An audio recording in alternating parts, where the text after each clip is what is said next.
Hey Luke, who are you planning on having a romantic trip to the movies with on Valentine's Day? Because you might want to watch your favourite movie of all time, Wuthering Heights. Yeah. Would you like me to tell you something about that from The Well, Independent? well, it's by my favorite director, Emerald Fennell. She gets away with like making like cheap, trashy shit, which again, so for someone with such a great education, it's so just annoying. And she's got an annoying name, and her voice is annoying. So yeah, and Wuthering Heights is just another example of how shit she is. And I just hope one day it'll stop, and she'll never direct another movie again. So you're saying that you think it would be better if she died? People die every day, it happens. It's part of life. It's going to be played in court one day, Luke.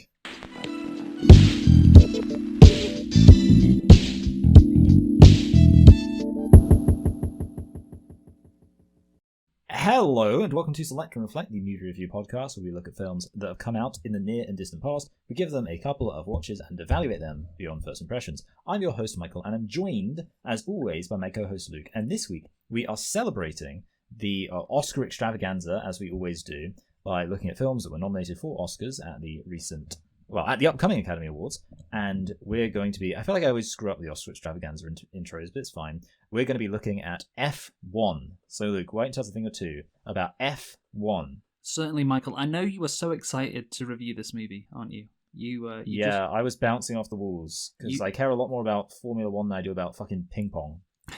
Yeah, we were gonna do Marty Supreme this week, but we've pushed it back a week.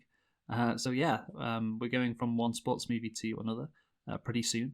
But yeah, so F1, marketed as F1 the movie, is a 2025 American sports drama film, which, of course, as you have said, Michael, has been nominated for an Academy Award. Well, it's been nominated for a few, but of course, what's important to us is it's been nominated for Best Picture. Of course, it seems like every year the Oscars nominate, or the Academy nominate a movie which has very good technical prowess. And yes, this is that movie, seemingly, which we'll get into. But yeah, I mean, you can already kind of tell my thoughts on the movie by this intro. But I'm just setting up why I think this was nominated for Best Picture. It was directed by Joseph Kosinski. And what other movie did Joseph Kosinski direct? Top Gun Maverick. Yes, well done. How did you know that? Because I recently rewatched Top Gun Maverick, and I thought, wow, that was a really, really, really good movie. It was like just so solid, really like holds up, just a classic. It's a movie. It's a movie for movies, And I was like, that's great. This Joseph Kosinski guy, he seems like he really knows what he's doing in terms of making a movie that's just damn entertaining. So then I saw that he directed this movie, and I thought, well, okay, disappointed. Yeah, well, Top Gun Maverick also, I think, was nominated for Best Picture because of its outstanding visual effects. And the reason why Joseph Kosinski was brought on board was because, I think the producers saw Top Gun Maverick and then were like, yeah, we want to do that for F1. Of course, there are similarities in, by the drivers in foreign languages, by the way, are literally called pilots. That's what they're called. Not drivers. So yeah, the pilot of the Ferrari. That's how they say it in Italian. Because they haven't invented planes yet, so for them they're kind of that's the closest they have. Yes. So yeah, obviously you're piloting an F1 car, like you're piloting a fighter jet. The comparison is there. So that's why Kosinski was hired. It was produced. The story was by Joseph Kosinski as well, which again maybe why there were some issues potentially. But also Aaron Kruger. And the movie was produced by Jerry Bruckheimer. We love Jerry Bruckheimer. Joseph Kosinski, Brad Pitt, Didi Gardner. Actually, I won't say the rest, but there was one other person who produced this movie who was notable, which is Lewis Hamilton. He was one of the producers on this movie. Lewis Hamilton has connections in Hollywood. Well, I know he's friends with Tom Cruise. And I don't think Brad Pitt and Tom Cruise like each other, which is funny, but whatever. Because they fought each other in that AI image. Yeah, they did. Anyway, so the movie stars Brad Pitt, Damson Idris, Kerry Condon, Tobias Menzies, and Javier Bardem. It was released on June 27th, 2025 in the United States. And Michael, can you tell me what the budget was for F1? Can I say right away, this movie to me, and this is almost part of a review, this movie to me felt very cheap. Now, I don't think it was cheap. I don't actually think it was cheap. But, weirdly, as I watched the movie, I was like, I feel like this movie feels like it was made as like a BBC for TV movie. With that said, What the fuck do you mean by that? I don't know, like literally, I just felt like I had that vibe of this being like a made for TV movie that, like, I don't know, just something about it. It just felt cheap. I can't explain it. It just vibes. I was just going on vibes. Just like, this doesn't feel like a cinematic blockbuster to me. With that said, that's not going to impact my thing because I'm sure this movie actually costs a whole load of money because of actors and stuff. Yeah. So sorry, are you talking about the potentially, we'll get into it, the potentially poor scripts, the poor acting, maybe the poor screenplay? Because I think that is it. Visually, but, visually, this movie is rather incredible. I don't know, fucking like 150 million. No, of course it's going to be more. Oh, god damn it. Well, no, okay. Normally, what do big blockbusters cost nowadays? I don't know. Like, I mean, I know they can cost like 200 million. Yes. So, like, yes. Yeah. There you go. That's 200 million. It actually says 200 to 300 on Wikipedia. Again, somebody said it cost 300 million. I was reading, and then that got pushed back. It was like, no, it's only 200. So I'm not quite sure. But yeah, let's just say 200. What about the box office, Michael? How much did this make? I literally have no idea because I didn't even know this movie existed. 400 million, maybe. Let me just tell you an interesting fact. This is the highest grossing movie of Brad Pitt's career. So, I mean, I feel like his movies have made so 800 million. I don't know. Like, I would have thought Brad Pitt, surely he's been in the $1 billion movie, but did this movie make more than $1 billion? Are you going to tell me this movie made more than $1 billion? No. Is that what you're telling me, Luke? Okay, no. 800 million. No. This movie made 633 million. That's interesting. Brad Pitt's not, even though he's so famous, he hasn't been. And I kind of like, in a way, that's not wholly shocking to me because he's never been like a Marvel movie. You know, in a way, you'd almost think he has integrity because he's never really been in cape shit or anything. Yeah, and but I think still managed to be in some pretty bad movies. You look at Tom Cruise, for instance; he's been in the Mission Impossible franchise. Brad Pitt has never been in a franchise like that. This is why they have such a strong rivalry. Yes, indeed. Who else? Leonardo DiCaprio. He's been in Titanic, so. Yeah. Yeah. Like, I'm just thinking of other big actors that aren't in franchises or do cape shit. Will Smith. Will Smith. He was in Men in Black, but that doesn't count. No, it kind of does count. I'm no, not. It only counts as a franchise now. If there's like 10. Well, I guess actually they have expanded Men in Black, haven't they? So never mind. Yeah, but if you take out Titanic, what is Leonardo DiCaprio's highest grossing movie? I maybe I'm forgetting something, but I don't think it'd be that high. You could look at Will Smith as well, and so I don't think it's that crazy that this is Brad Pitt's highest grossing movie. It's also the highest grossing auto racing film of all time. So there you go. And I think I read this was the highest grossing original movie of 2025 as well.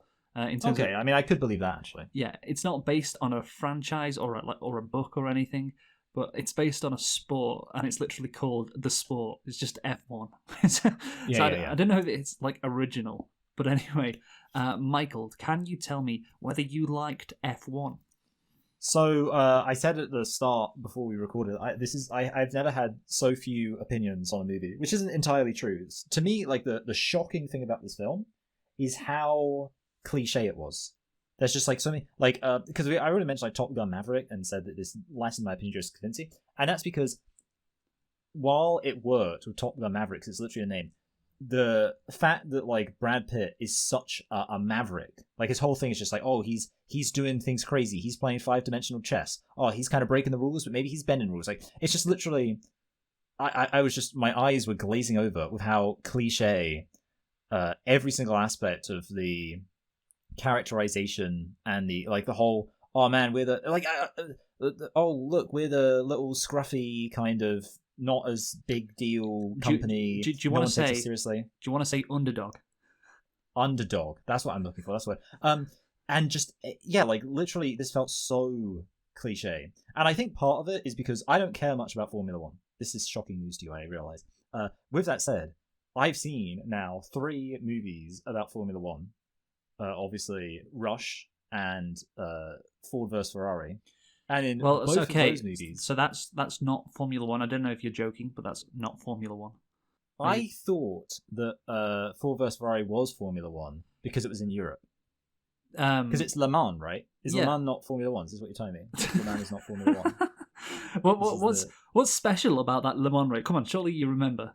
So I'm gonna guess Le Mans is it like kind of almost cross country? I don't know if that's the term. Nah, But, like, come on. it's... You got to remember what's special about Le Mans. Have you not heard why Le Mans is a special race? Like, just you don't remember. It's called the Le Mans 24-hour race. because it's like it lasts ages. Because it's like the kind of You know what? Yeah. You know what, Michael? It lasts. It does last. Last ages. How long does it last? Luke? Exactly 24 hours. Hence Wow. the Le Mans. It's called the Le Mans 24 hours. So yeah, that's now. Do Formula One races last 24 hours? No, they do not. It feels like they bloody do. Am I right, ladies? Yeah, I mean, honestly, that's not a bad joke. Not a bad joke considering some of the races that I've seen over the years. Yeah. Okay. Yeah. Well, whatever. Either way, like, okay, it isn't Formula One, but it's very similar to Formula One, and it's like companies like fighting each other, whatever. And with that said, the overall point is that like it's crazy how much this film just feels totally derivative of those other two movies in terms of like the scrappy underdog thing, the we're going to be a maverick thing, so much. So to me, overall, like I was just like, this just feels like it barely even qualifies as a movie because it's such a non-unique experience. It just feels like a ChatGPT summary based on being fed information about every other sports biopic. So no, overall, I didn't like it. I guess technically I struggled to hate it because I was just so bored. Like, it almost wasn't original enough for me to hate it. But what did you think, Luke? Yeah, so I put in my notes like Cliche and ChatGPT generated. Like, yeah. Okay, good. I also wrote ChatGPT generated. That's fine. Yes. So again, with Ford versus Ferrari, that's the thing. Well, it's an underdog movie in some sense because of maybe the drivers. But what was funny about that movie is you had Ford, competing at Le Mans. And Ford were this like big like American team with a massive budget, coming into Le Mans and dominating and beating out the Ferraris in their little Italian garage. It's not really like that. It's kind of very much the opposite of Ford v Ferrari. And then what was the other movie? Oh yeah, Rush, which is I guess James Hunt was the underdog in that one because Niki Lauda was the world champion. But yeah, this takes the underdog narrative to new heights. Because Apex GP, they're struggling. Sonny Hayes has not raced an F1 for 30 years. So the underdog narrative is strong, and of course that is very much a cliche in sports movies. And there are a ton of other cliches. The plot in general is just very by the numbers, exactly what you would expect if you wanted to, produce the most cookie cutter movie possible, or sports drama movie possible. And it's just quite disappointing. I think it's quite ironic that this movie, it feels very safe in terms of the characters. Sonny Hayes, Joshua Pearce, they're just so generic in terms of what you'd expect from this kind of movie. And then the plot line again is just very safe. It's very generic too. And like in the movie, the whole philosophy that Sonny Hayes embodies is, nah, I'm a gambler, I'm a risk taker. I'm gonna go for it. If you want to win, you have to take these big risks. Yet the movie go hard or go yard, as they say. Yes. Yet the movie is just so safe and so predictable. It's kind of crazy the contrast between like what happens in the movie and then the vibe that Sonny Hayes has and his whole attitude. That of course goes into the team, and it's I just found that funny, the irony there. But I guess of course you have to consider that this movie is basically an advertisement for F1. That's what when it got nominated for Best Picture, people said it's not that good a movie, but also it's just a massive like commercial for F1 as a sport, and and again there's some artistic integrity questions there too. But that means they were going to kind of play it safe. In terms of like the narrative, it wasn't going to be crazy, and I think they were also kind of limited with what they could do because like you can't create a rivalry with like another team because the other teams wouldn't want to do that. Like you can't, for instance, right? If you made Max Verstappen the villain in this movie, like you say the plot was, Sonny Hayes is going for the world championship, and Red Bull, this other team, are the bad guys, and Max Verstappen is the villain. Who obviously was world champion when this was filmed. Then Red Bull would not be happy with that, and Verstappen would not be happy. They'd be like, no, why the fuck am I doing that? No. So again, it's like you are limited by setting it in the real F1 world as well. Yeah, which I think is again, I'm giving them the benefit of the doubt, but obviously, you produce the movie. I'm not gonna say we're not grading on a curve here. You decided to make the movie, so I'm going to criticize the movie. And also, there's another aspect, which again I've talked a lot about. The plot, the characters here, and as have you. But you are not an F1 fan, correct? No, I am not an F1 fan. I am an F1 fan. Very, very much so. A big F1 fan, which is why I was so excited that this got nominated for Best Picture, because I was like, we're not going to be able to talk about this because it's not exciting enough to talk about it, but of course it got nominated for Best Picture, so that gives us an excuse to talk about it, which is great. But yeah. But yeah, as an F1 fan, there is a lot of stuff in this movie which I don't like, which I'm like, that is just unrealistic, and you could have done that better, and I'm like cringing as I'm seeing it, as there were a lot of F1 fans who said similar stuff after seeing the movie. And again, that doesn't really affect my opinion of the movie too much. Again, it shouldn't really, but I'm going to have to mention some stuff, which, yeah, I'm sure everyone will enjoy. And obviously, you have to accept it's going to be unrealistic somewhat, which is why I focus my criticism really on, a lot of the other things, the plot, the characters, etc. But yeah, it just annoys me slightly, which we'll get into. But yeah, Michael, do you have any nitpicks? I liked when, I guess maybe it's this can be a nitpick and a nitpick. I like when Brad Pitt did phrenology on the black guy. He said like he had an underdeveloped frontal cortex. I just thought, it's kind of good to bring back the classics. Damn, I've seen this movie twice. I didn't even think of that like once. So yeah. That's crazy. That your brain goes there. That's true 4chan racism. It was just like you haven't got a brain that's developed to understand these sophisticated doohickeys like my brain is. Okay. I thought that was like a really kind of I appreciate that. Okay, so I've got one nitpick and one lit pick. So the nitpick is the Apex HQ scenes.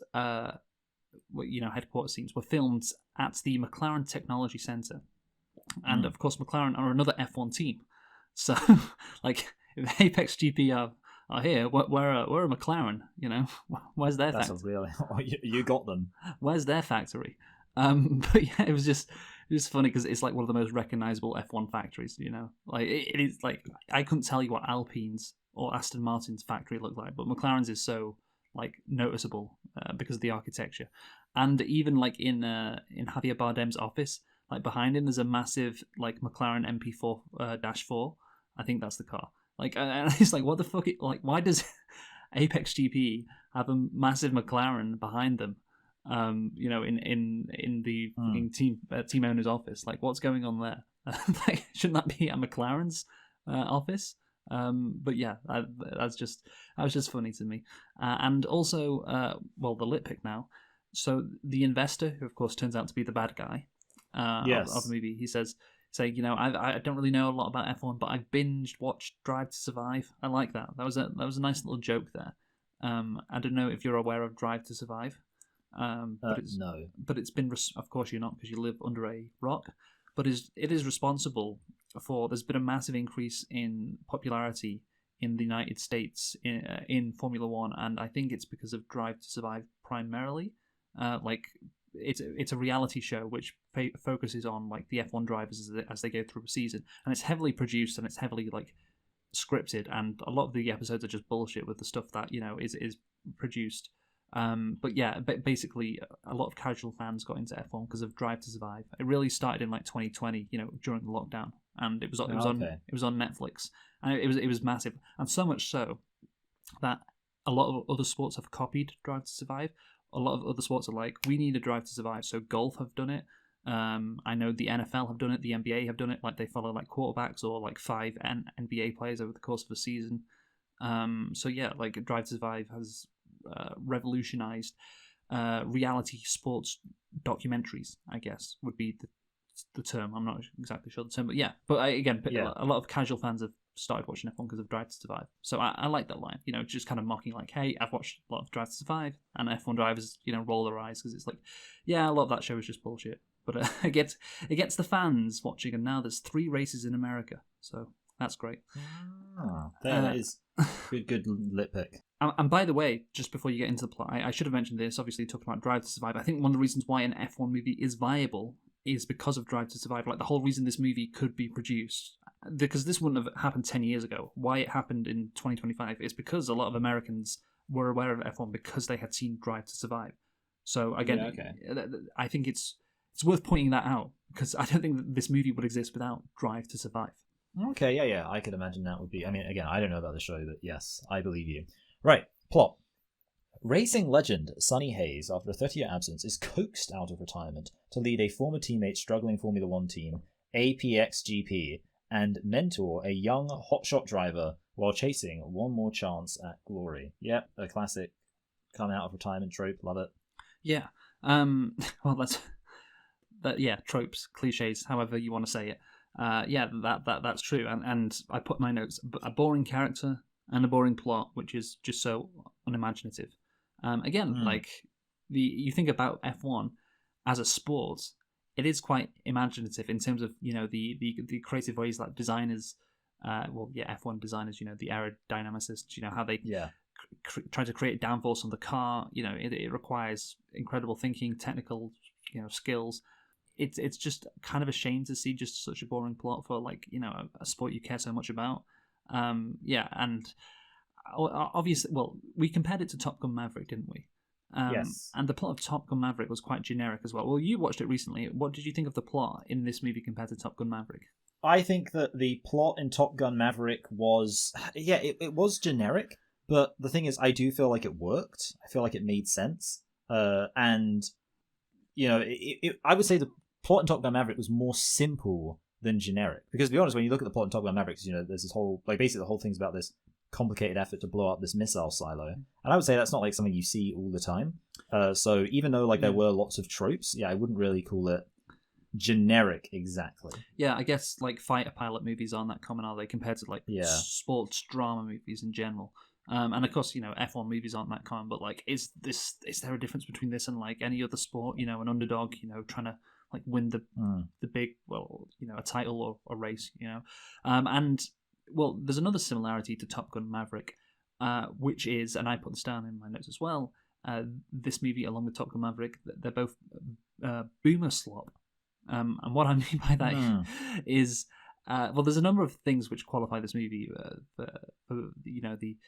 The term boomer slop. Of course, you have the generic plot. A very generic boomer character, or a character that boomers would like in Sonny Hayes.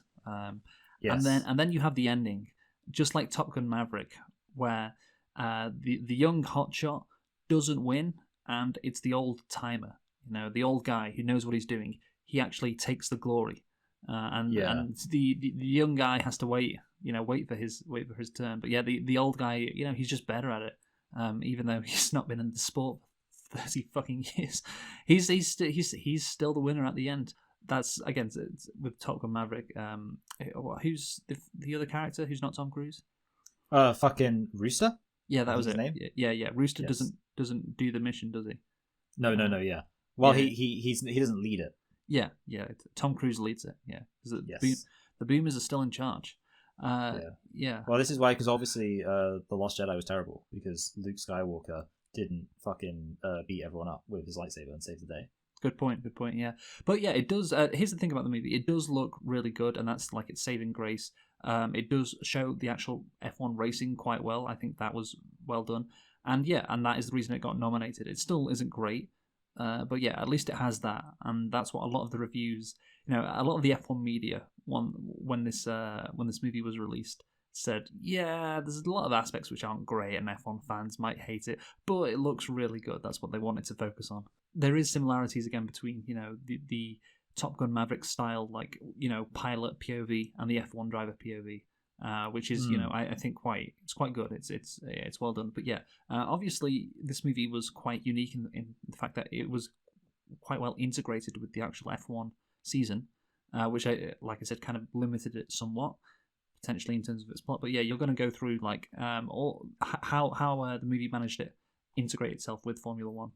Yes, the film is based on the 2023 F1 season and was filmed during both the 2023 and 2024 seasons. Many F1 drivers and personnel appear, or are credited, in the film as themselves, including Lewis Hamilton, who was also a producer. Sky Sports F1 commentators Martin Brundle and David Croft provide commentary for races depicted in the film. Now, I'm going to have to interrupt myself here and say something, which is that I actually wrote down, I'm pretty sure that these are actual Formula One commentators because I don't think they're very good actors. I thought that the fact that I think there's a massive issue with this film. Well, I'll finish the things like that. I'll just say, no, just interrupting. Tell me your thought. Yeah, basically, I think the problem with saying, we're going to get authentic Formula One commentators is that it's actually very difficult to read out lines or deliver lines that you haven't presented in a way that sounds natural. And it takes a lot of skill to do that, which is not a skill that a commentator has. So when a commentator is actually commentating, you can tell they're kind of making stuff up. Whereas in this case, I was like, I can tell really obviously these are commentators delivering lines that they've learned or might even be reading. And that was, I was not surprised, I am not surprised to find out they're actually commentators. Yeah, well, they said everything in a kind of generic way. Which, again, like it's like out of a video game almost. No, yeah, absolutely.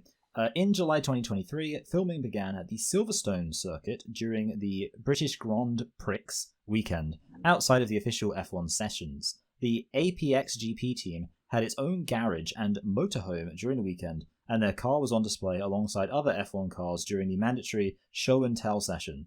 Pitt was present with the actual drivers at the drivers' briefing, and he and Idris stood... Idris, yeah. Stood alongside the drivers during the national anthem before the race. Their two cars were placed at the back of the grid, with stunt drivers driving a part of the formation lap. Yeah, that is actually quite interesting. It is sometimes nice to find out about like the way that movies were filmed, especially if it was in kind of a I guess guerrilla seems like a weird word, but like you're kind of integrating into real life events. Yeah, and that was interesting. And the thing is, at the time, I remember this happening. All F1 fans remember this happening. You know, they were like, "Wait, look, that's Brad Pitt standing next to Max Verstappen."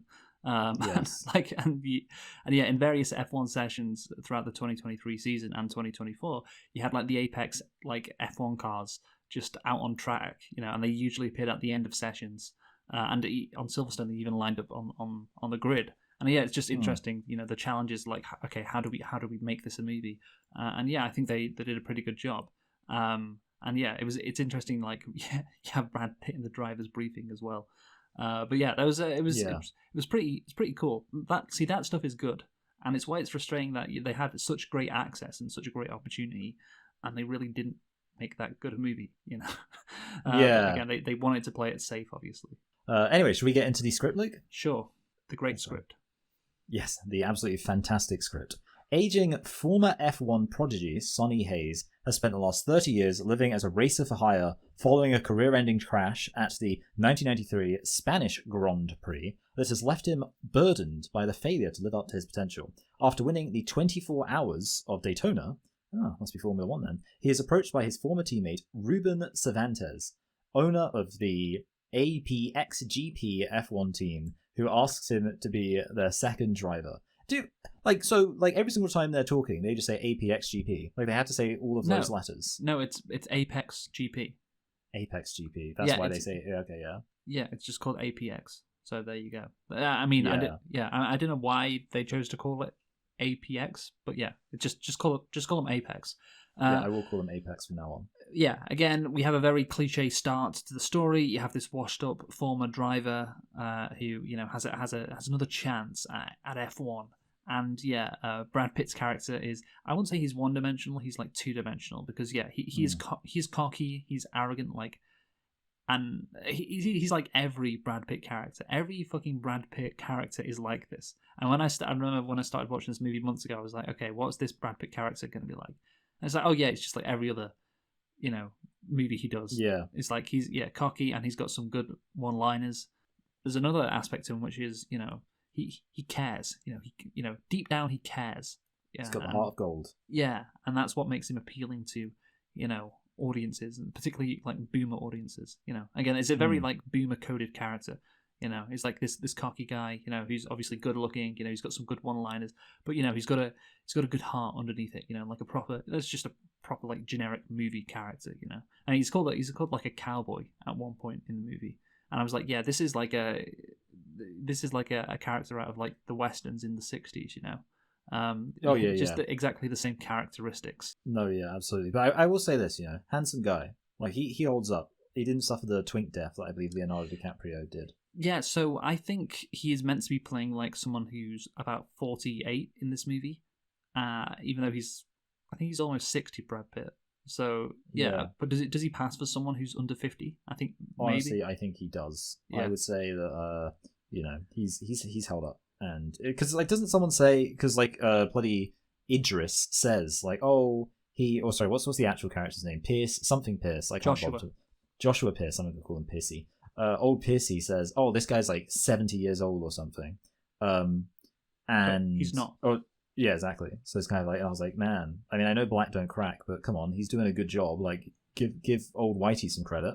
Is what I was thinking. Yeah. Anyway, Ruben explains that unless Apex wins one of the 9 remaining Grands Prix of the season, his investors will sell the team. Sonny reluctantly agrees after Ruben insists that victory will prove he is the best in the world. Yeah, again, I mean that's pretty pretty cliche. You gotta prove it. You gotta prove it one last time. Do it for everyone who says you can't. That should be a line in the movie. Yeah.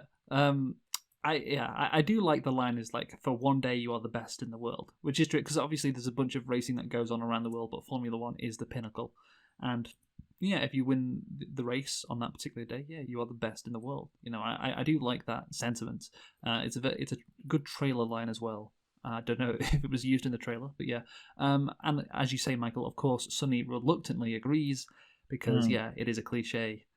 He has to. He can't just go, "Oh wow, what a great opportunity." No, he has to be like, "Yeah, you're crazy. Yeah, you must be out of your mind, man. No, of course I'm not doing it." Yeah. Have you ever seen the Key and Peele sketch where it's like they go to see this like old retired army general and he's like explains a really difficult mission and the general's like, "I don't care what you say, I'm not coming out of retirement." And they're like, "Oh no, we didn't want you to come out. You know, we were just wondering if you could recommend someone." And then the general's like, "Well, I guess I could." Like he's like clearly so like that's the strategy. If you want to get someone to come out of retirement, you've got to act like you don't want them anymore, and then they'll be like, "Okay, you know, okay, twist my arm, I'll do it." That's what you should have said. Like, yeah, excuse me, you 60-year-old man. Could you please recommend someone who's not old? Okay, wait, this is just an aside, but I know you like. How much is Formula one of those things that you just can't do when you reach a certain age? Because obviously, if this is about like a association football player, the idea of them like coming out of retirement at 48 would be stupid. But is it like is there any logic at all to this idea that someone could still be competitive in Formula One at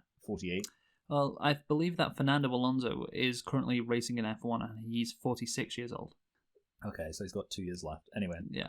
But yeah, I just want to talk about, you know, the stakes in this movie because, you know, obviously Ruben, by the way, I think Javier Bardem does a really good job in this movie. I think he puts a great performance on. Yeah, I felt like it didn't feel like I was just watching Javier Bardem, so well done. Whereas I did feel like I was just watching Brad Pitt, as you've already kind of touched on. Yeah, Javier Bardem was the best actor in this movie.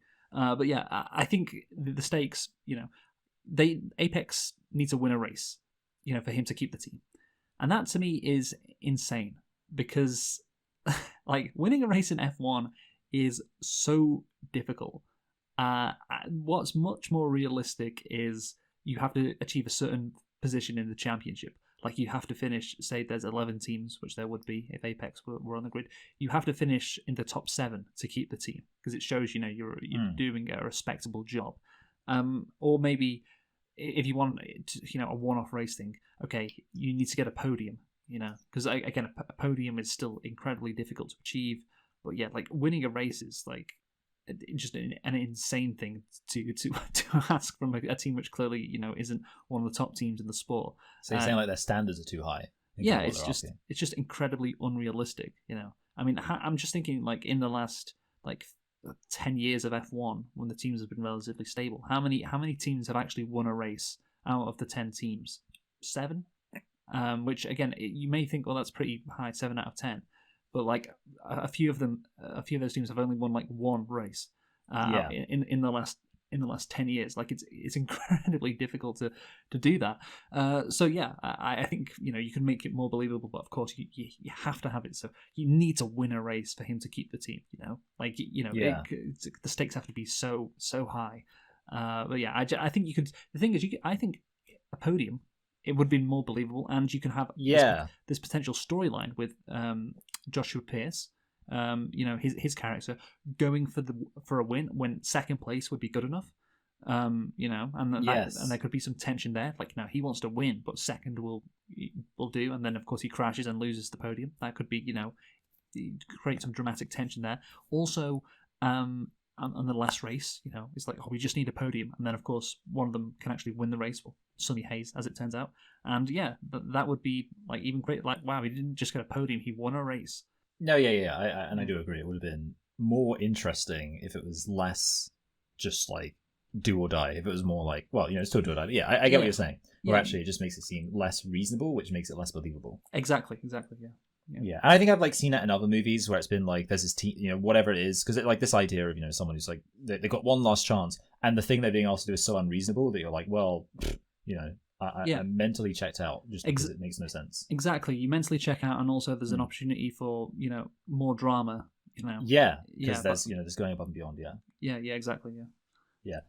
Sonny meets the team, including technical director Kate McKenna and ambitious rookie Joshua Pierce. Yeah, so when they introduced a woman, I was like, oh, okay, obviously I guess is she and Brad Pitt gonna bang? Is that how it's gonna be?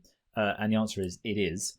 Which I don't know. I don't want to say that's like a cliche, because obviously a film having a romantic element is perfectly common. But I did feel like it made it feel, and you might disagree.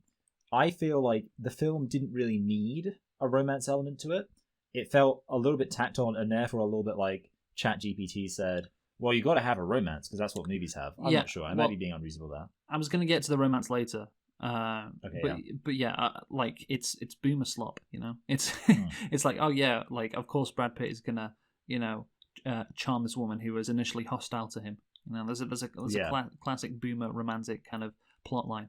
But yeah, we'll get to that later, and also the problematic element of as Kate says, she is the first and only female technical director of an F1 team, and she slapped her way to the top. Yeah, exactly, and she sleeps with one of the drivers. God, great. But yeah, I want to talk about the first time that they meet. When Kate and Joshua and Sonny and Javier Bardem and the fucking German guy, they Casper, he's called. They all meet in the Silverstone pit lane, and it's just so embarrassing. There's so many cuts. And they have really shitty, I'd call it Marvel banter. And yeah, also again, I'm gonna bring up several times the realism factor when it comes to this movie. I've already and it does affect, and I think this does affect the plot for me, and it does affect how I feel about the movie, because they could have done a better job. But apparently, 8 drivers turned down this seat. Which is ridiculous. 8 drivers would not turn down a Formula One seat. Just a chance to be in Formula One, to be around Formula One, to put yourself, on the market. You know what I mean? You can say, oh, this guy's a fast driver, but if he's there every week in F1, beating his teammate, competing against other drivers, you can look at that and say, oh, teams have. Basically, the point is, even if this wasn't a desirable seat, you could still use it to get a better seat. And F1 seats are like gold dust. There's only 20 of them now, 22. In the world, and it's the highest form of motorsport. How many players are playing the Premier League? The best football league in the world. The Premier League only had 2 teams, Luke. Well, yeah, exactly. Yeah, that's what it would be like. There's hundreds of Premier League players. There's only 22 F1 drivers. So to turn down a seat in F1, that's pretty crazy. And for 8 drivers to do it, I'm sorry, just it's completely unrealistic. And it's stuff like that which takes me out of the movie. Well, I'm like, well, that's obviously bullshit. Joshua fears the failing Apex could derail his career and aims to attract interest from another team. Yep, he's a real traitor, that guy. Yeah. So that's his drama, I guess. Yeah, that's his character arc. He needs to, be a team player. That's what he needs to do. And he's this brash young rookie who's a bit of a hothead. Yeah, again, this guy is one dimensional. This guy is truly one dimensional. And yeah, he loves his mum. and his manager is like, oh god, his manager is so bad. Like, talk about one-dimensional characters. You know, oh yeah, you have to get more followers on social media. You know, you have to beat your teammate. It's honestly like an F1 career mode, like fucking like manager. Like this guy would pop up at the start of your career mode and it's like, hey, I'm your manager. You need to get social media followers. You need to beat your teammates. It's like, yeah. Like, yeah, see, this is what I mean when I said the movie felt cheap, which, yeah, obviously visually it's not cheap, but it's just like, to me, it was so, like, the other aspects of filmmaking felt so cheap that I was just like, I can't even engage with this as like an actual movie that costs genuine money. Well, yeah, just like all the, you know, characters, just very low effort. You know, and this is a great example of that. Like, I actually think the video game analogy is it's a pretty good one. To describe how it felt. Oh, that's what it felt like, you know, because I played F1 like video games before, and it's like, yeah, this is like the social media guy at the start, like just telling you very generic things. It's like, yeah, it would probably be better to get your social media. And guess what? Yeah, you need to beat play the Facebook, play the TikTok minigame. Yeah, and you know what? You need to beat your teammate. Yeah, wow. That's incredible. Imagine an F1 driver wanting to beat his teammate, and oh god. Anyway, let's move on. Yes, at the British Grand Prix, Sonny and Joshua compete against each other rather than cooperating, resulting in both crashing out. Yeah, this felt like, I don't know. It felt like kind of babyish. I mean, obviously, I get that what you were implying earlier is that it's not uncommon for these Formula One drivers to have this like attitude of kind of competing with each other. But the way it was presented felt like very, I almost like melodramatic, I guess. Well, yeah, and to be fair, when teammates do crash, it is quite melodramatic because it's called the cardinal sin in F1. You can't crash into your teammate. You know, you just can't do that. And the fact that they do it in their first fucking race is hilarious. Like, the movie couldn't, you know, be patient. It's like, no, they need to crash in their first race together. But yeah, like, I guess it could happen. What they want is for, you know, the drivers to be hating each other, and then eventually, you know, they understand that teamwork makes the dream work. Makes the dream work. Yes. Yeah. Yeah. I just so yeah. Again, that's very, you know, a generic trope right there. At least it is kind of realistic in terms of like there is this love-hate relationship with teammates in F1. Like, they do have to work together, but also they really do want to beat each other. But yeah, this movie does not do it in a subtle way. But yeah, I like how the season does. Just talking about the plot structure, I do like how the season starts halfway through. You know, there's only, I think, 9 races to go. And when I, you know, first heard about this movie, I was like, oh, they're going to do a full like 24 race season. That's going to take a while. You know, there's going to have to be quite a few montages in that movie. But no, like, they start it halfway through the season, so they just cut out the first half of the calendar. Did you not realize they did that? Well, no. Okay. But yeah, well done. I certainly appreciated it. Yeah, I did think they were maybe going to do a Brawn GP plotline again before I watched the movie. I don't know. You have, of course, no idea what I'm talking about. Yeah, here. I don't know what a Brawn GP. Don't they do like races? So no, this was a Ross Brawn team. So basically, back in 2009, there was a massive regulation change, and one of the worst teams on the grid in 2008 invested a lot of time and money into their 2009 car, and basically sacked off 2008 and was like, we're going to put all our eggs in the 2009 basket. And out of nowhere, they made an incredibly fast car that won both championships in 2009. And it's a remarkable story in F1 history. You know, it really is. And I think there was a documentary that Keanu Reeves did about it, you know, a few years ago. And yeah, Jenson Button became world champion in that Brawn. And I was like, are they going to do the same thing? Because of course there is precedent. You know, there's a massive regulation change coming, and all of a sudden, like, Apex, like, have the fastest car. You know, which could potentially happen. It has happened before, but no, they did not decide to do that. Okay. Things that pissed me off just quickly. Joshua Pierce posing for the cameras, like, after he's just been crashed out of the race by his teammate. Yeah, I was a bit confused by that. He's just, like, smiling. Like, what the like, yeah, does he have no, like, social competence? Like, you know, oh god, it's just so dumb. It's like, again, showing how much he cares about himself rather than the team. It's just so fucking stupid. There's the DRS stuff is dumb as well. Like, how quickly Sonny Hayes overtakes the Red Bull with the DRS is just ridiculous. But yeah, anyway, let's continue, Michael. Sonny struggles with the modern F1 machinery, but quickly diagnoses Apex's weaknesses, proposing that the vehicles be upgraded with enhanced aerodynamics to compensate for their speed disadvantage. It's just funny to me when Sonny is like, hey, guess what, guys? we should upgrade this car with better aerodynamics. And Like, you know, I don't think he says it so simply in the movie, but it's just so funny. It's like, yeah, make the car faster, do that. And the the aerodynamicist is like, yeah, we're on it. We'll take your advice. But yeah, so I want to talk about this because he has a conversation with Kate in the pub. Remember that conversation? Yes.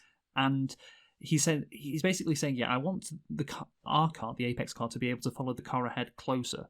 It's just not as smart as building a car which is faster overall, because obviously, you know, like you're not going to be behind the car ahead. Sorry, you're not going to be behind cars, you know, most of the time.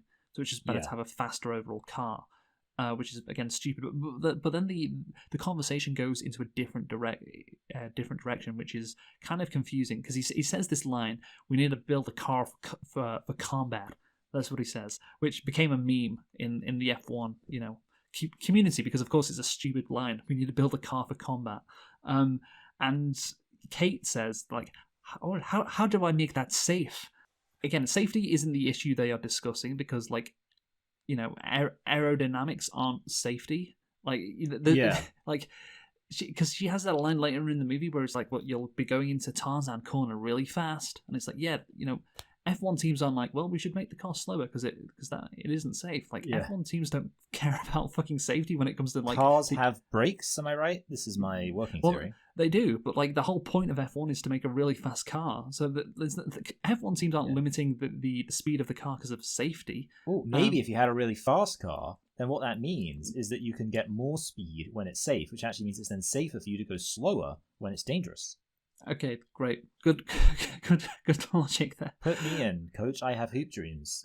But yeah, but the whole thing about like safety in F1, it's to do with the chassis. Like, if you were to change the chassis, like to make it like lighter, so it's like, so therefore it gets quicker, but it's not as safe, then that would make sense. But like from an aerodynamic perspective, like you can make the car as quick as you want. Like there's no safety issue there. And F1 teams, like I can't imagine like people who work in F1 listening to that and be like, what the fuck are they talking about? But yeah, but that's the problem as well. Like F1 is so heavily regulated that you cannot like sacrifice safety for performance as well. This is you just can't do that. So like obviously the movie wants to create this idea, like, you know, Sonny Hayes is like, no, we're going to go for it, we're going to take the risk, we're going to gamble, we're going to sacrifice the safety of our car for speed.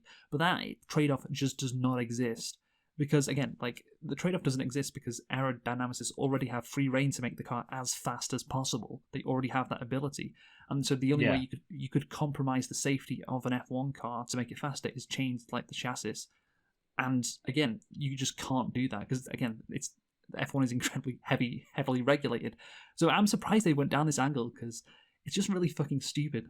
Like, and also, you know, is that what F1 really wants? Like, you know, like the main character in the movie, you know, is like, yeah, we need to get rid of the safety to make the car faster. You know, considering F1 is a very dangerous sport, I'm surprised they kind of allowed that, but I guess because it's so fucking stupid, they were like, sure, go for it. And of course, like, it's just a very generic movie kind of thing, isn't it? At the same time, that whole storyline is very dumb, as I've explained. So, do you understand? No, yeah, absolutely. I 100% believe that. Acknowledging the team's need to secure a points finish, Sonny exploits the rules at the Hungarian Grand Prix by deliberately colliding with rivals to trigger safety car periods. This allows Joshua to close the gap to the frontrunners and secure Apex's first top 10 finish. Sonny earns praise from 2008 Singapore Grand Prix winner Fernando Alonso. Yeah, I mean, are you going to tell me there's like an issue with this? I wasn't really sure about whether or not, like, it was very clear to me this was like a moment of, like I said, he's like a maverick, all that kind of stuff. Yeah. Would this even fly? What do you mean, would it fly? Would like basically kind of intentionally triggering these safety cars to slow everyone down, is there like a rule against that, or is that like is that a good strat?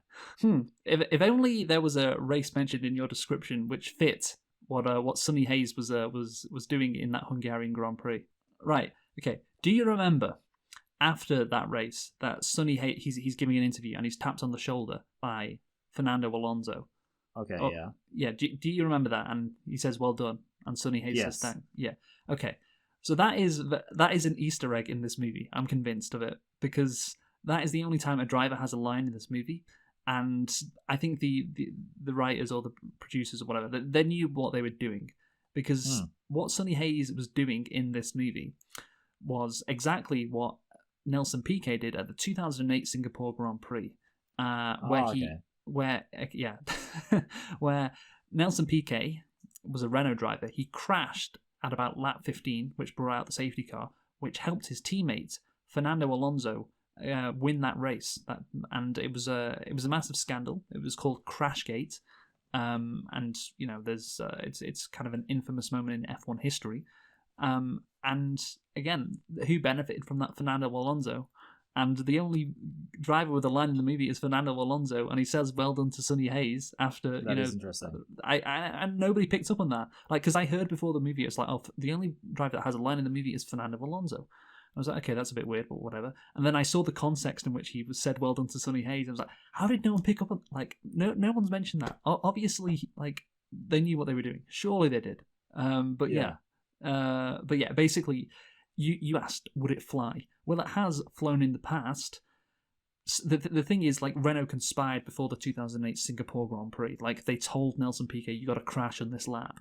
No one told Sonny Hayes to crash, and he crashed into other drivers as well. So it's it's just racing incidents.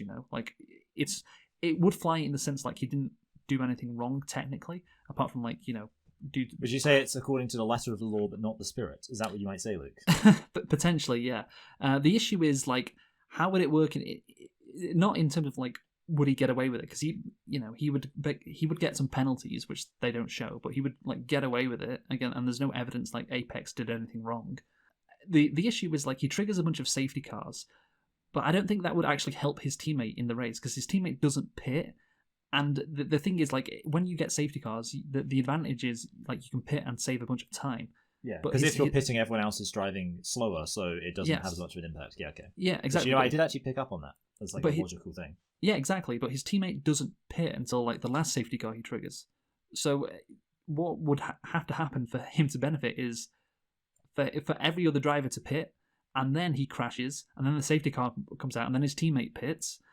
And then it's because then he saves a bunch of time, because everyone's, his pit stop only costs him 12 seconds compared to the rest of the field, which it costs 20 seconds.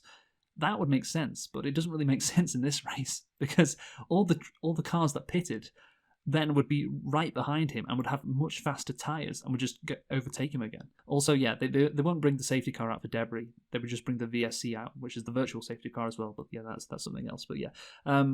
Also, though, let's talk about the character of Sonny Hayes in this moment. It shows, he's a good guy. He's sacrificing himself. Deep down he does care, Michael. Yeah, he's a rebel with a heart of gold, I think you once said.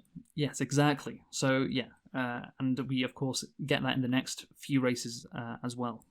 Yes, during the rain-affected Italian Grand Prix, Sonny advises Joshua to remain on slick tyres, trading grip for speed and elevating him to second. However, he ignores Sonny's instruction to wait for a straight before overtaking Verstappen, skids and flies off the track while his car bursts into flames. Sonny rescues him, but Joshua is injured and misses the next 3 races. Yeah, I thought it was funny when his car exploded, mostly because it felt like a very it reminded me of when Nicky Landa. Not that this was funny, but I just thought it was funny that they were kind of basically reducing his horrible accident to an obligation. It reminded me of that. Yeah, well, this I put in my notes. This is like Nicky Lauda, which of course you know about. A guy crashing and having to be rescued, and his car bursting into flames. And this specific crash actually did happen in F3, so that's Formula 3. Years ago, I think it was back in 2015. At that corner, Parabolica, which is a really fast corner. It's the last corner on the circuit of Monza, and this car, because they put they're called sausage curbs. So you imagine just curbs, but they're elevated curbs at on the outside of the track to stop the drivers going wide and extending the track and gaining a speed advantage. So they put the sausage curbs there to stop drivers doing that. But of course the problem is if you go over those elevated curbs really fast, you can flip over. And it's a very high speed corner, and that's exactly what happened at an F3 race, which again is very stupid that it happened.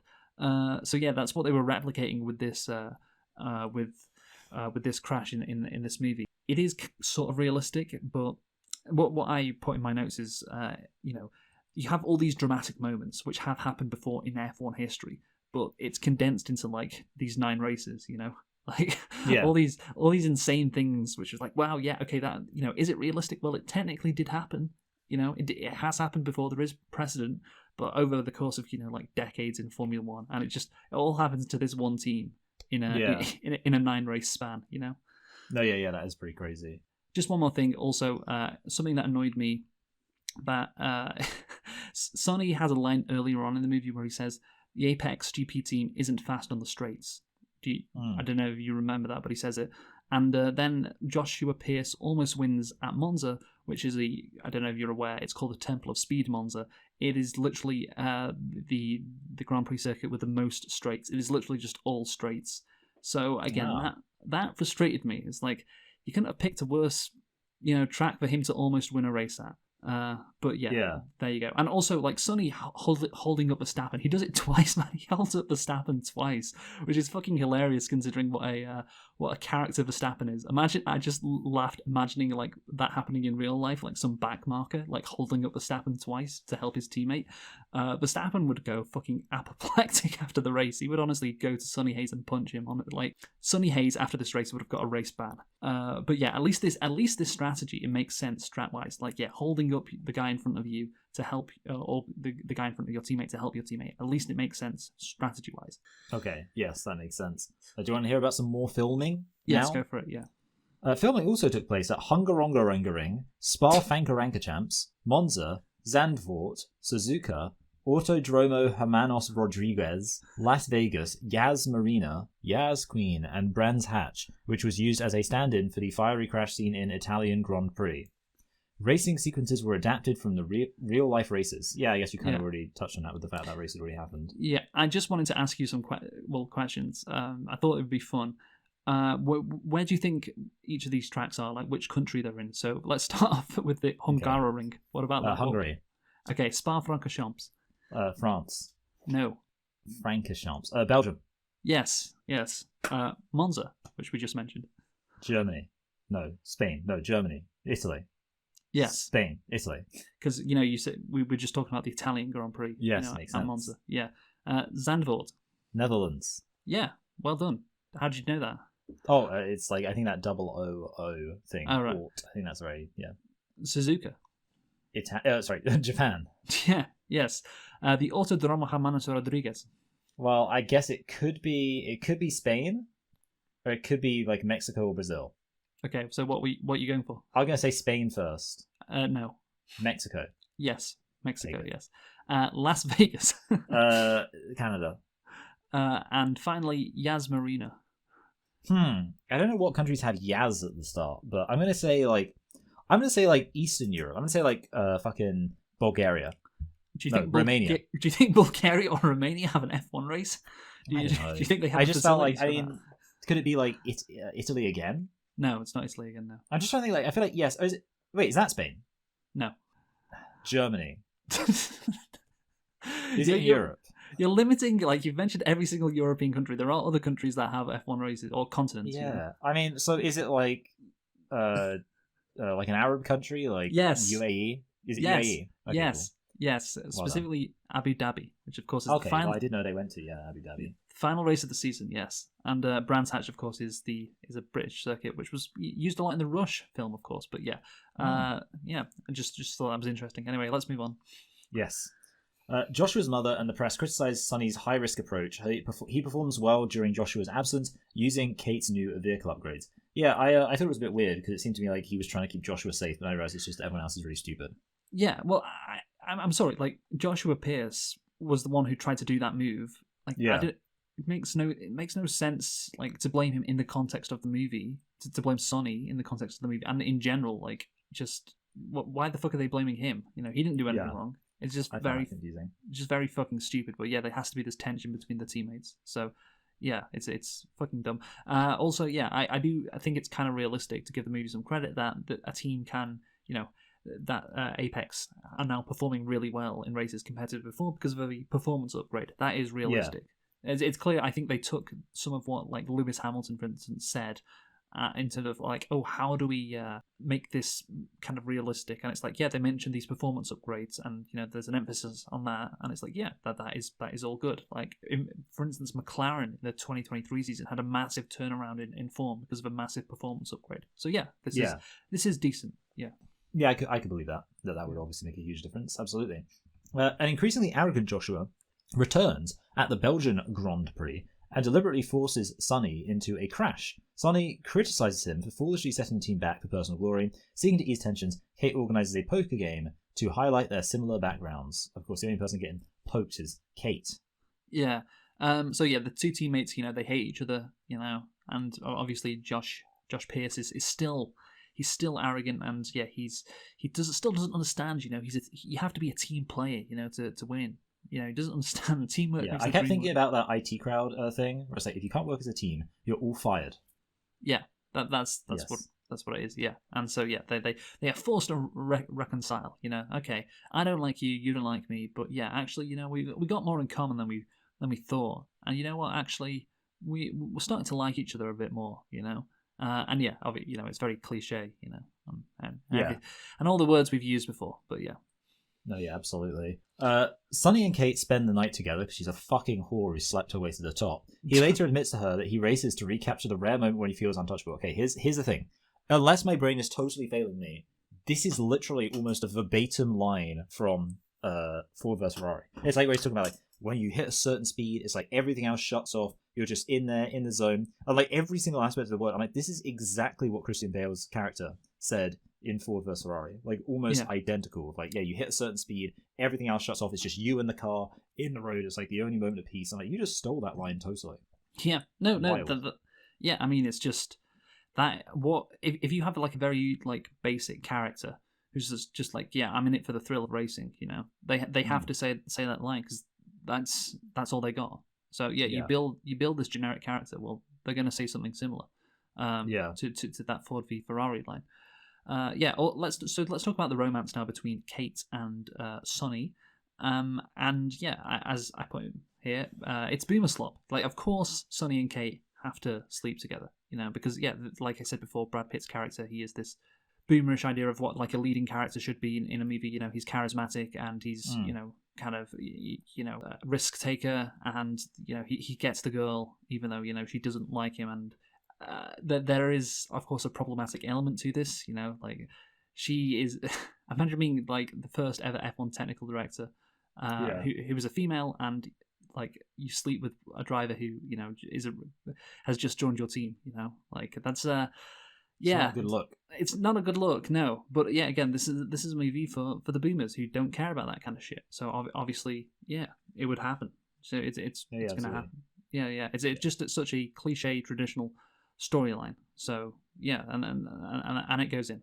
Following a tip alleging Kate's car upgrades are illegal, Apex is forced to remove them. Frustrated and realizing he has skipped his ritual of having a random playing card with him in the cockpit, Sonny drives recklessly around the Las Vegas GP and crashes. Ruben discovers Sonny's 1993 injuries left him medically unfit for F1 and fires him for his own safety. Yeah, this is another cliche of like that he's got this injury, this kind of like this underlying health condition that's meaning that he's like risking his life every single time he goes out there, but he's just doing it for the sheer love of the game. Yeah, we didn't mention, by the way, that footage of him getting injured. That's an actual F1 driver. That's an actual crash that happened like 30 years ago. Okay. And they mentioned Senna at some point in this, right? I'm not like retarded. They do mention Senna, right? Well, yeah, like Senna would have been racing. Senna died in 94. This crash happened in 93. So yeah, like Sonny Hayes canonically would have raced against Ayrton Senna. Yeah, that injury back in 93, yeah, that was an actual F1 driver who gave permission for that footage to be used in the movie. And yeah, I think it's just so it's bullshit, man. Like, the thing that needs to happen before the finale, Sonny Hayes is like, he's been lying about his medical history, which again, obviously, like, that'd get checked out before he signed the contract. Like, obviously it would. Like, yeah, we need this before the finale. We need him to, him and Ruben to fall out. And like, oh, there's no hope. I guess his dream is over. But no, he just comes back in the next scene and he's back. So it was like too pointless. Yeah, it's okay then. Yeah, just you got to have your second act moment. Yeah. needs to be done. Apex member Peter Banning then admits to Sonny that he orchestrated both his signing and the anonymous tip to sabotage the team and force its sale, offering Sonny significant compensation to let Apex fail. That's a nice rhyme. So, yeah, obviously, one, corporate guy's evil. Two, Brad Pitt's just like such a hero. He's just, he's not going to stand for these shenanigans. And then obviously, this guy's just so stupid for thinking that, like just taking it for granted that Brad Pitt's not going to have a problem with the fact that he basically screwed over his team. Like, yeah, it was me, huh? I don't know. Yeah, the whole thing's dumb. Yeah, this guy, like, Sonny Hayes is only racing for this team because his best friend Javier Bardem is the owner. So, like, to be like, oh yeah, do you want to screw over your best friend and the only reason why you're here? Do you want to go ahead and do that? And again, like, it's tempting. What a crazy like guy this is. Like, he's to be like, oh yeah, you sacrifice your chance at winning for some money. Do that as well. Yeah, it's just like such a stupid thing for this guy to do. But also like just the story, like the plot line in general, like it's so unnecessary. Like this didn't need to happen. Like what does this add to the movie? The character has been in like 3 scenes. This like corporate like board member. He's hardly been in this movie. So when this happened, I was like, oh right, okay, well that's just. Like it's meant to up the stakes, or it's meant to create a villain at the end to root against. Because again, you can't have like a villain in another F1 team because that's not allowed. So it has to be an internal villain, somebody hoping that Apex will fail. But yeah, it doesn't need to be in here. You could have built him up throughout the movie. But yeah, even so, like of course Brad Pitt. Like if Joshua Pierce was offered this, if he was maybe he says okay, sure, and like oh we will keep you on, in the next. When the team changed its ownership, we will keep you on because we like you, and that would have been a better thing to do than this. But yeah, it's stupid on multiple levels. Meanwhile, Joshua begins applying Sonny's racing techniques, admits fault for his earlier crash, and recommits himself to the team. Wow, team! You might think this is a picture of my wife and my kids. No, it's of the A team. Yeah, Joshua realizes he needs to stop stuff regarding social media, and he needs to focus on racing. He needs to commit to the team. Wow, well that's crazy, and he needs to understand as well. Teamwork makes the dream work, and so powerful. He could actually learn a few things from the old timer Sonny Hayes. He dismissed him at the start, because he was a brash, young, arrogant rookie. But maybe he could learn a thing or two from this guy. So yeah, again, it's just so shit. I've learned so much. I feel like I'm a bigger and better person at the end of this movie than I was at the start. Do you ever feel like that, Luke? Absolutely, yeah. Concealing his blurred visions and headaches, Sonny persuades Ruben to let him return, just as the FIA clears Kate and restores her upgrades. Yep, there it is. Yeah, this is where I put it's just such a ChatGPT way to write a movie, And honestly, like this, maybe I'm being a bit too harsh on ChatGPT because maybe they would have done something a bit different, than just like have he's not going to be able to race in the finale at Abu Dhabi. Oh no, wait, he is. Just like a scene later, Javier Bardem's character is like, no, you will not race. Okay, fine, you can race. Like, just fucking shoot me, man. It's so shit. It's really quite impressive that they went for it. No, yeah, absolutely, it's crazy. At the season-ending Abu Dhabi Grand Prix, Joshua battles Lewis Hamilton and Charles Leclerc for the lead. After Sonny is caught in it, Leclerc for the lead. After Sonny is caught up in a minor crash, the race is red flagged, allowing Apex to repair both cars before a 3-lap sprint to the finish. Yeah. It's a real nail biter. Yeah, so this has happened before at F1 races where there's been a red flag and like a sprint to the finish. Most recently at the 2023 Australian Grand Prix, also happened at the 2021 Azerbaijan Grand Prix. So again, these are things that can happen in a race. I knew this is what would happen. Yeah, they were always going to end the movie this way, and yeah, we have this exciting 3-lap sprint to the finish. Who knows if Apex GP are going to win the race and Javier Bardem's team is going to be saved? Who knows what's going to happen? But yeah, let's go. Yeah. On the restart, Sonny overtakes Leclerc and sacrifices his own chance of victory by holding off Hamilton so Joshua can move into first. On the final lap, Hamilton and Joshua collide, clearing the way for Sonny to take his first F1 win and secure Apex's future. Beautiful, fantastic, lovely. Yeah, and there's a viral GIF with Javier Bardem celebrating with the fireworks going off in the background. I don't know if you've seen that. I don't know if I remember it. Yeah, but it's like it's it's I've seen that a few times on like Twitter, but yeah, again, Beamer Slop, like the young guy, he can't win. No, it's still the old timer. You know, there is no passing of the torch here. There's no go on, kid, you've earned it. You go and win. I've had my time. Nope, No. the old guy. It's the old guy who still has to win, just like Top Gun Maverick. And yeah, there is absolutely no way on earth. This is maybe the most unrealistic part of the movie. Like Joshua Pierce, he's a rookie. He's never even finished on the podium of an F1 race, I believe. That's right. Anyway, he's a lap away from winning his first ever Grand Prix. And he crashes out on the last lap and is out of the race, and he was so close to winning. There is no way he would be smiling and happy and cheering after seeing his teammate win that race. He would be the most pissed off person on earth. He would be fucking devastated. And like he's cheering, like, yay, well done. Oh my god, like you have no idea. I mean, you can probably imagine. Yeah. I don't think you need to be an F1 fan to know like how athletes are. And again, what an incredible thing it would be in your rookie year to win a race. Like that has the last person who did that was of course Lewis Hamilton back in 2007. It's hardly ever been done in F1 history. So yeah, what an incredible achievement that was snatched away from him right at the death. And he's just like, yay, my teammate won. Oh my god, again, unbelievably unrealistic. And yeah, I just wanted to say that. And also, did you notice that the driver he crashed into on the last lap, the only other driver to crash out in the movie, of course, Lewis Hamilton. And I think that happened because Lewis Hamilton was a producer on the movie. So, like, well, someone's got to crash out with him, and it's like, okay, it's going to be Lewis Hamilton because he'll be okay with it. Maybe the other drivers and other teams wouldn't be okay with it, you know. Yeah. But yeah, it was very, very frustrating because honestly, Hamilton, you know, he that would have been great as a Hamilton fan. I would have loved it if he won the 2023 Abu Dhabi Grand Prix. But no, he couldn't do it either. But yeah, again, I think we can all agree, Michael, a very predictable ending. No, yeah, absolutely. Yes. Joshua is offered a seat with Mercedes, but declines. As the team celebrates, Sonny prepares to leave, passing on good terms to Joshua and promising to see Kate soon. Later, he lines up for the Baja 1000. When asked what he's racing for, Sonny laughs. Yeah, he's in it for love of the game. That's beautiful. Yeah, he just loves racing, man. Yeah, what a great character. What an uncomplex character. Wonderful stuff. Yeah. Also, Joshua Pierce would not reject Mercedes. Like, that's an incredible thing to be offered. And he's like, no, I'm going to stay with the shitty team and I just lost the race win. Also, it's very interesting because, of course, Lewis Hamilton raced for Mercedes. So, like, is Toto Wolff offering him Hamilton's job? I don't know. That's just interesting. But yeah, just basically the ending, just some more unrealistic bullshit. And yeah, the whole Sonny Hayes, he's just in it for the love of the game. Yeah, again, very tired, very generic, very just uninteresting. So yeah, let's conclude. Michael, you go first.